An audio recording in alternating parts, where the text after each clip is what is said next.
കൽക്കത്ത ഹൈക്കോടതി മുൻ ജഡ്ജി അഭിജിത് ഗാംഗുലി ബി.ജെ.പിയിൽ ചേർന്നു. സാൾട്ട് ലേക്കിൽ ബി.ജെ.പി സംസ്ഥാന ആസ്ഥാനത്ത് വെച്ചാണ് അംഗത്വം സ്വീകരിച്ചത്. പാർട്ടിയുടെ പടയാളിയായി പ്രവർത്തിക്കുമെന്ന് അഭിജിത് ഗാംഗുലി പ്രതികരിച്ചു. ബൽറാം നുരങ്ങാടി, ബൽറാം, ഒരു സിറ്റിംഗ് ജഡ്ജി രാജിവെച്ച രാഷ്ട്രീയ പ്രസ്ഥാനത്തിൽ ചേരുന്നത് മുൻപ് കെട്ടുകേഴ്വി ഇല്ലാത്തതാണെന്ന് തോന്നുന്നു. എന്തായിരുന്നു അഭിജിത് ഗാംഗുലിയുടെ പ്രതികരണം?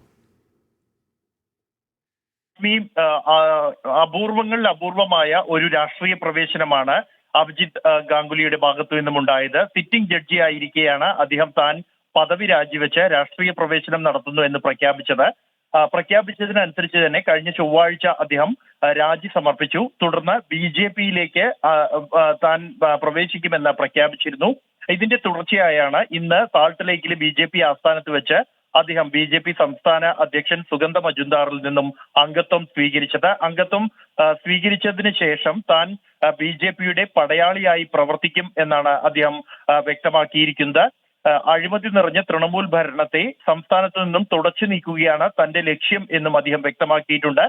തൃണമൂൽ കോൺഗ്രസിന്റെ അഴിമതിയെ അവസാനിപ്പിക്കാനും അവരെ അഴിക്കുള്ളിലാക്കാനും ബി.ജെ.പിക്ക് കഴിയൂ എന്നും അതുകൊണ്ടാണ് താൻ ബി.ജെ.പി രാഷ്ട്രീയത്തിലേക്ക് എത്തിയത് എന്നും അദ്ദേഹം കഴിഞ്ഞ ദിവസം വ്യക്തമാക്കിയിരുന്നു. അദ്ദേഹം ത്തിന്റെ സ്ഥാനാർത്ഥിത്വം അടക്കമുള്ള കാര്യങ്ങളിൽ വരും ദിവസങ്ങളിൽ തീരുമാനമുണ്ടാകും.